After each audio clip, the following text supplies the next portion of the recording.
Hey everybody, it is Chelsea and I am so glad you're back here with me in my kitchen. Today I'm going to show you how to make a hummingbird cake. It is the #1 recipe at Southern Living magazine, so I'm going to show you how to do it. The first thing we're going to do is mix up our dry ingredients. I'm going to go ahead and put them in the mixer bowl, but I'm not going to use this because flour would fly everywhere. So I have 3 cups of all-purpose flour and I sifted that. And 2 cups of granulated sugar. So this is going to be a sweet cake. A teaspoon of regular table salt. Kind of stuck in there. A teaspoon of baking soda. And finally, a teaspoon of cinnamon, which is one of my favorites. So I'm just going to take my little whisk and whisk this around. I just want to stir it up pretty well. And then we're going to add all of the wet ingredients. I do want to tell you that I have prepared 3 9-inch pans. I use Cake Release, which I'll put the recipe in the description below to prepare them. So much easier than trying to do shortening and flour like the old way. And I also have preheated my oven to 350. Here are the 9-inch pans, all prepared with Cake Release. Again, that's just flour, butter, and oil. I'm going to leave the recipe below. I got it from YouTuber Cakes by MK and love it. I use it all the time. Okay, so we're going to start adding some moisture to this flour mixture. I've got 3 eggs that I lightly whisked.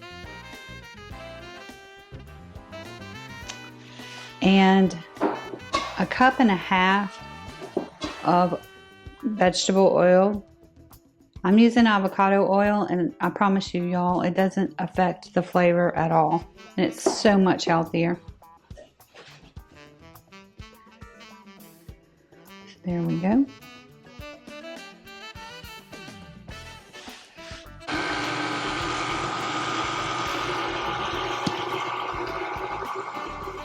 So I just want to mix this until everything is moist. Pretty simple. And now we'll add in the rest of our ingredients. So the first thing I'm going to do is 1.5 teaspoons of vanilla. So I've got a 1/2 teaspoon measurement, so I'm just going to do 3 of those. Pretty simple. I have 8 ounces of crushed pineapple with the juice. So that's 1 cup.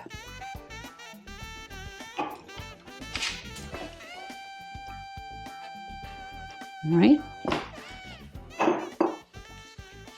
4 bananas, and they've been sliced up.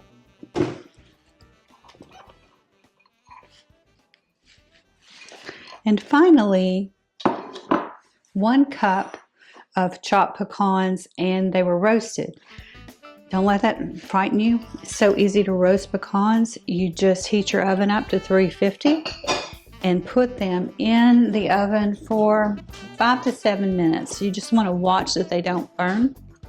And you just spread them out on a baking pan. So I'm just going to give this a light mix on slow because I don't want all of that to break up too much.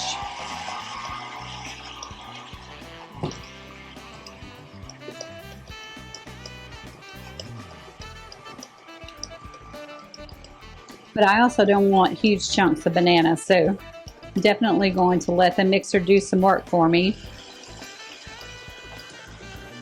And just turned it up to setting 2.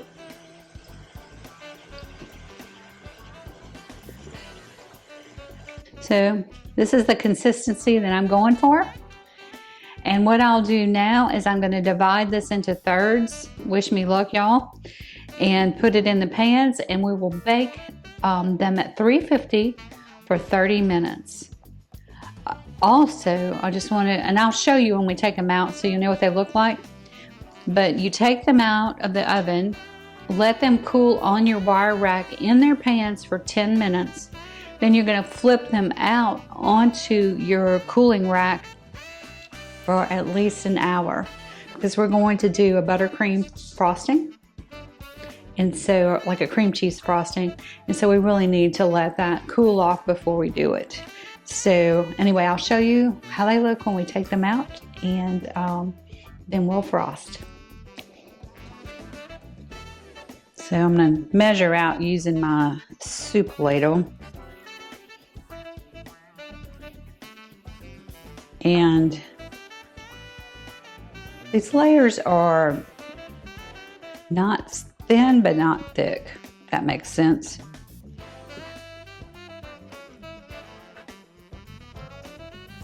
So I've done 3 scoops in this one, and I'm going to do 3 in the other, and then divide up whatever I have left between all of them. But that's basically how it's going to look. Probably be a little bit fuller than that when I finish, and then we'll put them in the oven again 30 minutes.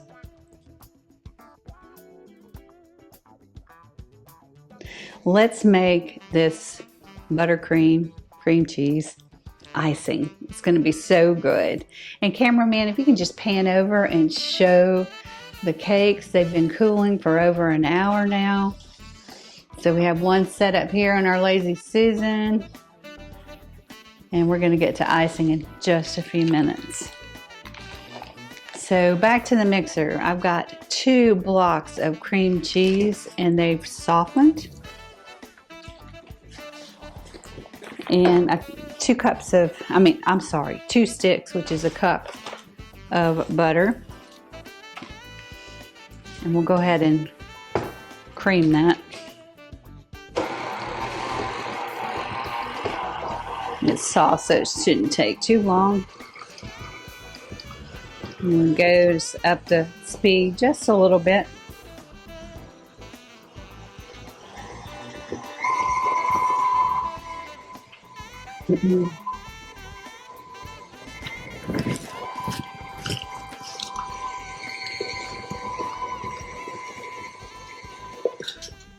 I'm going to go ahead and add the vanilla, and then we're going to start with the powdered sugar.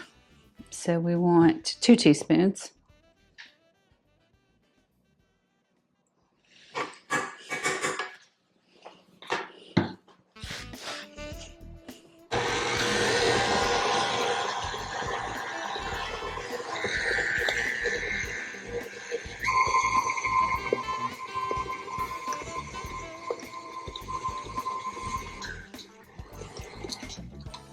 Let's take a look at that.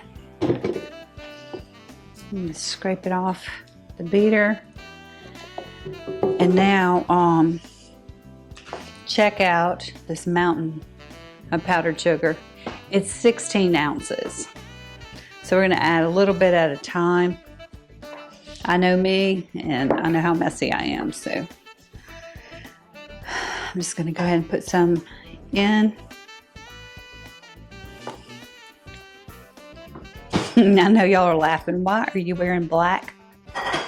It's like going to Cafe Du Monde and having beignets in black clothes. It's crazy.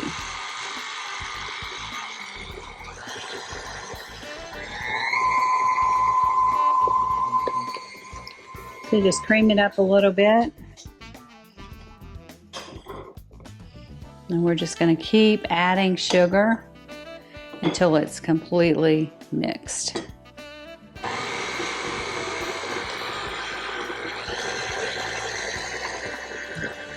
So here's our beautiful buttercream icing, and we're just going to get started on the bottom layer.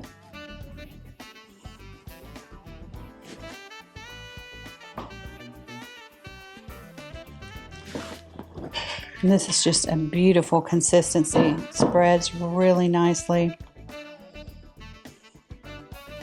don't know about you, but I love a nice thick layer of frosting between the cake layers. Let's put a little bit more.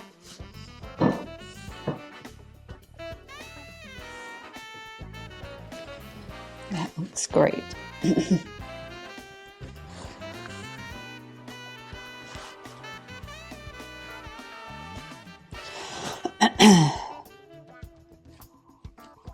All right, now I'm going to take the next layer. These have completely cooled for an hour.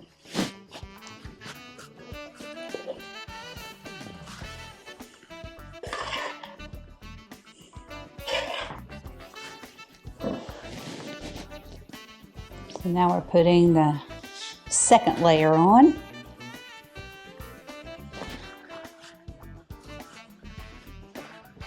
And I do like using Lazy Susan, just makes it a little bit easier for you.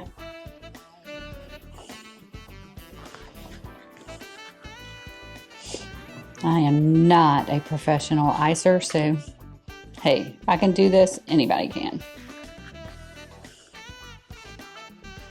And it's okay if it drips on the sides because we're gonna ice the sides too. All right, that looks pretty good. So I'll put the final layer, and I'm telling you, this cake, oh, so moist. You can just tell by picking it up. Make sure it's lined up pretty good. All right. Put some on the top, and I'll go around the sides. I'm going to make sure that we have plenty for the top. And then any extra, if I have any extra, I'll go back over the top again.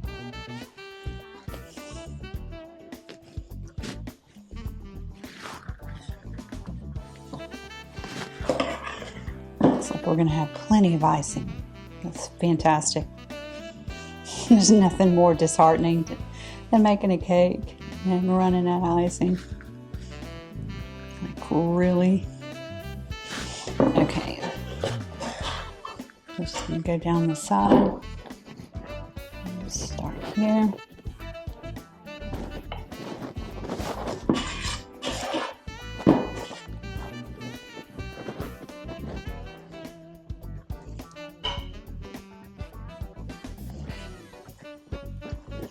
And don't worry about a little mess. We'll clean that up after.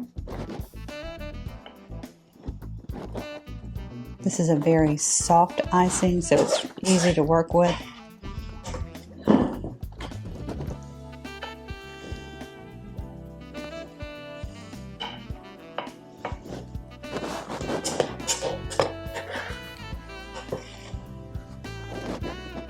So I think you get the picture. I'm just going to work my way all the way around the cake, and we'll finish off the top. So the cake is all iced. Isn't it gorgeous? And you can top it with either whole pecans, these are roasted, or you can break them up, or you can grate them like I'm doing. And I just want to show you, just using my cheese grater that I picked up from IKEA. And it gives you just this nice little fine. And so I'll take this and I'm just going to sprinkle it on top. And that way it'll be a lot easier to cut than trying to cut through a whole pecan. And you still get that nutty taste on top. And if some falls on the edge, that's fine too.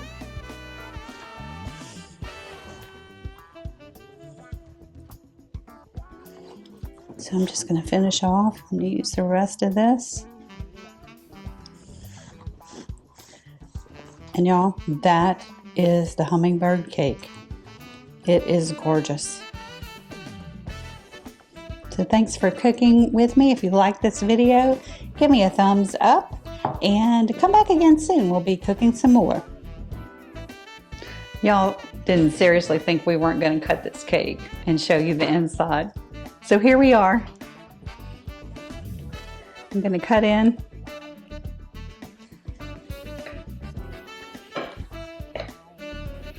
It looks good.